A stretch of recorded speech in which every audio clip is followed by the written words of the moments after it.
Hello everyone and welcome back to another video. This is Eisenherz and today I'm going to teach you a thing or two about one of my favorite cards, Perplexing Chimera. Perplexing Chimera sees play in cEDH because of one specific commander, Kinnan. In my opinion, a lot more mid-range and control lists should be running this card because it can absolutely warp the game around itself. But what exactly does it do? Perplexing Chimera is a 5-mana 3/3 enchantment creature that reads: whenever an opponent casts a spell, you may exchange control of Perplexing Chimera and that spell. If you do, you may choose new targets for that spell. So just by existing on the board, Chimera can stop a lot of win attempts and value plays. Let's say player 1 has a Chimera in play and player 2 casts a Rhystic Study. Chimera will trigger and player 1 can now exchange control of Rhystic Study and the Chimera. This is good in two ways. First, you steal a value engine, and second, Chimera stays in play, which will potentially stop another player from comboing off. Interestingly, Chimera also stops players from protecting their winning turn with any kind of silence effect, like Grand Abolisher, because Chimera can just steal whatever your opponent tries to win with. So what can you do against a Chimera in play? Well, you need to lead your win attempt with spot removal or a board wipe.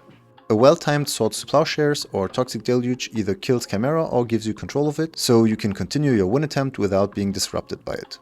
Pretty easy, right?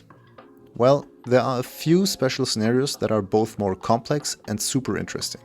If player 1 controls Chimera and a Homeward Path, they can steal spells, and as soon as control is exchanged, they can use Homeward Path to reclaim their Perplexing Chimera. This essentially allows them to steal at least 2 spells per turn cycle. With either crop rotation or a lucky Kinnan flip, this can even happen in instant speed, so be aware of that when you play against Kinnan. It's pretty good, right? Well, it gets even more broken. Just imagine being able to steal 2 spells not every turn cycle, but every single turn. Well, that's what happens when player 1 also has Seedborn Muse in play. Together, these 3 cards essentially create a hard lock that can only be broken with double removal or a well-timed board wipe. You cast your spot removal on Chimera, like Red Elemental Blast. It gets stolen by exchanging control of it with Chimera. Control gets reclaimed via Homeward Path, and now you need a second piece of removal like Path to Exile to either remove Chimera or gain control of it.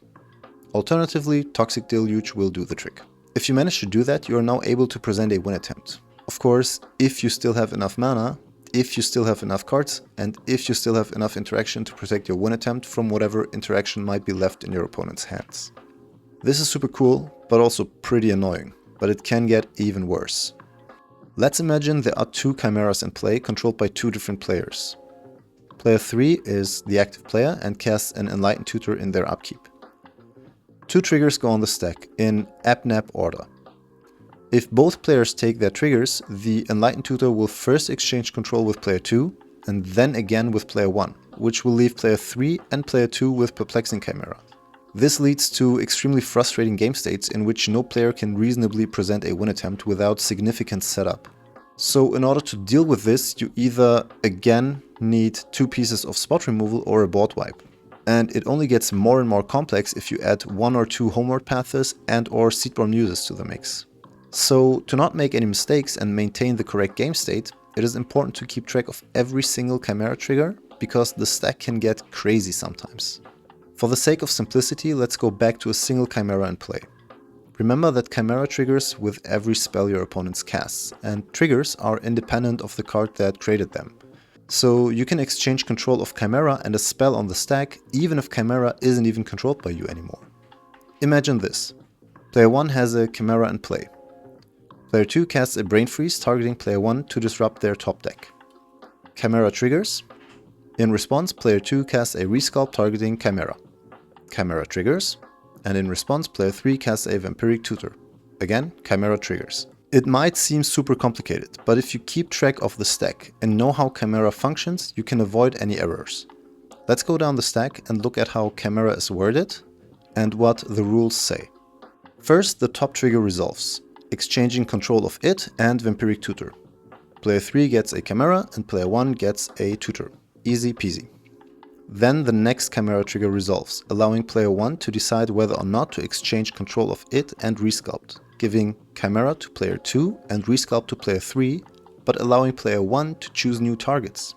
Yes, even though player 1 controls neither as a spell nor the Chimera, they can exchange control because the trigger is a separate entity, and if player 1 decides to change control, they also get to choose new target because of how Chimera's last sentence is worded.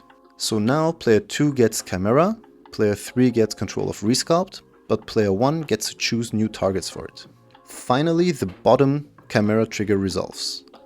Now again, player 1 controls neither the spell nor the Chimera.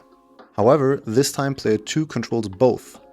And as rule 701.10b states, when control of two permanents is exchanged, if those permanents are controlled by the same player, the exchange effect does nothing. And since no exchange occurs, player 1 is not allowed to choose new targets for the brain freeze. Quick disclaimer here, I checked this with multiple judges because the rule only refers to two permanents and Chimera is kind of a niche scenario, but this was the answer I got. But now you know the fundamentals of Chimera and should be better equipped to properly deal with it. So in conclusion, Chimera is a control powerhouse and it warps the game around itself. It's incredibly hard to get rid of it or win through it, while Kinnan can just spam activations until they have an absolutely overwhelming board state. So don't let the Kinnan players cook too much. If you can counter or remove Chimera, you probably should, especially if there's a Seedborn Muse, a Homework Path or another Chimera in play. To deal with Chimera, lead your fundamental turns with spot removal or board wipes, and if you can't get rid of it, make sure to keep track of all the triggers. Chimera can be complex, but if you understand the fundamentals and don't rush it, you can easily avoid game state errors and use Chimera to your advantage. Keep track of the Chimera triggers and who controlled the trigger and which specific spell caused the trigger. Control of Chimera triggers on the stack is independent of who controls Chimera when the trigger resolves.